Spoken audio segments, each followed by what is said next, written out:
मिथिला मशहूज में आपका स्वागत है। मैं मनोज और लगातार मिथिला मशहूज बड़ी खबर आपको दिखा रहे हैं। जिस तरह गामी और खेरिया एक दूसरे से गले मिल गए हैं, वहीं हम बता दें कि रामनिवास यादव राष्ट्रीय जनता दल के जिला अध्यक्ष को भी मनाने की पूरी कोशिश की गई है और अब्दुल बारी सिद्दीकी के समर्थन में वो खड़े हैं। एक बड़ा सवाल ये है कि राष्ट्रीय जनता दल ने इस बार अपने कार्यकर्ताओं नेताओं की पूरी तरह अवहेलना की है, जो इस बात की चर्चा हायाघाट में भी भोला यादव को भुगतना पड़ सकता है, तो बहादुरपुर में आर.के. चौधरी को भी। हमारे साथ हरिनंदन यादव हैं। पिछली बार हमने दिखाया था जब भोला यादव टिकट लेके आए थे तो ये कहा गया कि हरिनंदन यादव का हार्ट का ऑपरेशन हुआ है, वो कमज़ोर हैं, वो चुनाव नहीं लड़ सकते हैं, इसलिए उनको टिकट नहीं दिया गया है, वो समर्थन में आएंगे। हालांकि कुछ दिन नाराज अवश्य दिखे, लेकिन बाद में खामोश हो गए। हमारे साथ हरिनंदन जी है। हरिनंदन जी, इस बार भी ऑपरेशन हुआ है क्या आपका? अरे भाई क्या बोले आपको, मैं अपनी दर्द बयां करता हूँ।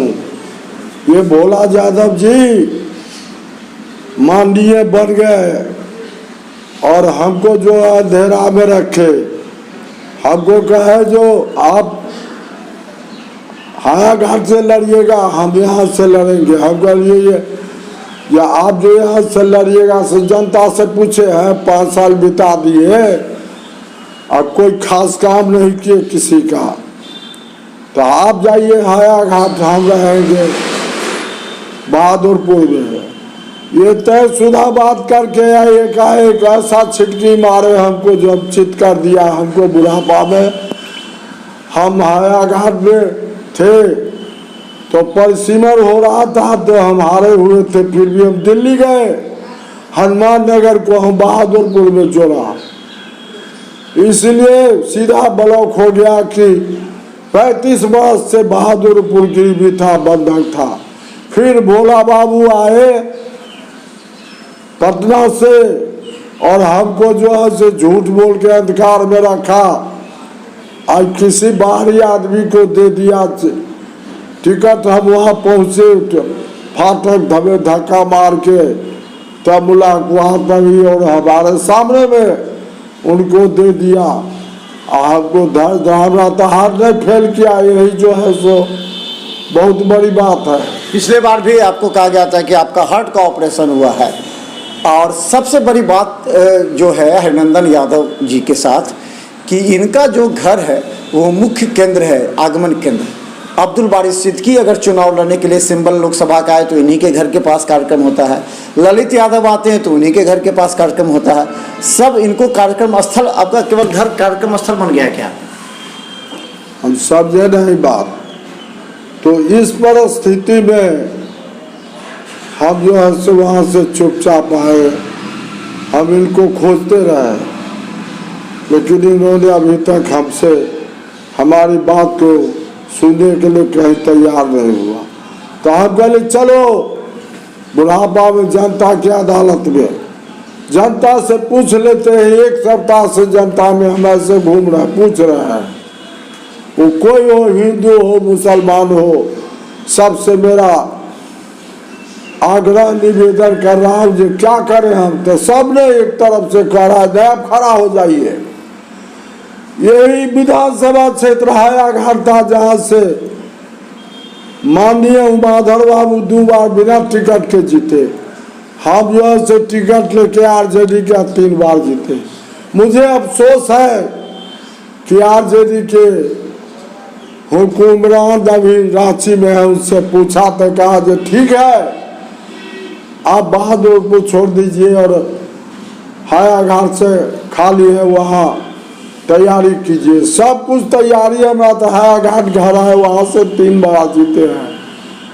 अब हायाघाट में बाबू चले गए माननीय भोला बाबू, अब बताइए हम क्या करें। अच्छा, तो आप चुनाव लड़िएगा? हम निश्चित लड़ेंगे। आप लड़िएगा कि आप पोते को लड़ाइएगा? हमको जनता कर रहा है, हम जीत के दिखा। अंतिम सवाल ये बता दीजिए कि आपका अगला रणनीति क्या? कहा जाता है कि आप मदन सहनी के साथ टच में हैं, आप राजद को या अपनी सीट जीतने के लिए या राजद को हराने के लिए खड़ा होइएगा?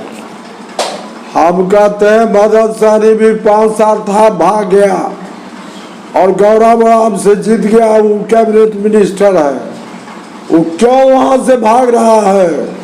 अखबार वाला लिखा कि इसको शीशा तोड़ दिया लाते में आता है पब्लिक मारने के लिए। वो तो 5 साल उनकी कर्तव्य देख लिया है जनता। अब जनता अगर उनको चाहता है तो हमें कोई आपत्ति नहीं है। हम जो है से रोज पर 10 साल से हैं, हम कोई पार्टी से टिकट नहीं लिया है न दिया है। पहले कहे दो तो लोजपा वाला भी कहा जो ठहरिए, अरे अब ठहरेंगे। अब कहता है जो टिकट लीजिए, शाहनवाज साहब फोन किए हैं, हम कहे अब किसी का टिकट नहीं लेंगे।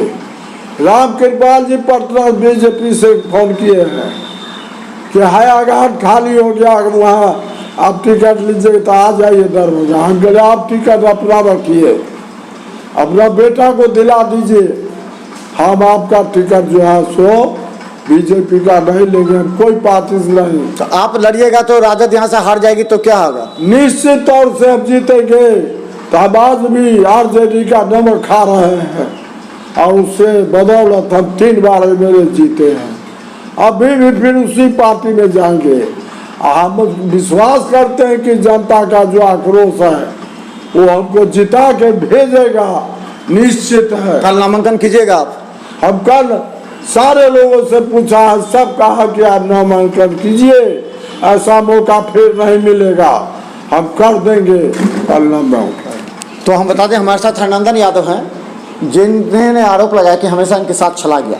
कभी इनकी हार्ट का ऑपरेशन, तबीयत खराब का बहाना लगाकर, कभी इनके बुढ़ापा का बात कह करके लगातार इनको छला गया और ये हमेशा आस में रहे कि इनको टिकट मिलेगा। लेकिन अब इन्हें टिकट नहीं मिला है तो ये निर्दलीय उम्मीदवार के रूप में नामांकन करेंगे। भले ही राष्ट्रीय जनता दल के पार्टी को आर.के. चौधरी को नुकसान हो या ना हो, लेकिन ये दावा करते हैं कि राष्ट्रीय जनता दल के कार्यकर्ता नेताओं का इनको पूरा सपोर्ट मिलेगा। तो देखिए मिथिला न्यूज़ पर हर बड़ी खबर यूट्यूब में सब्सक्राइब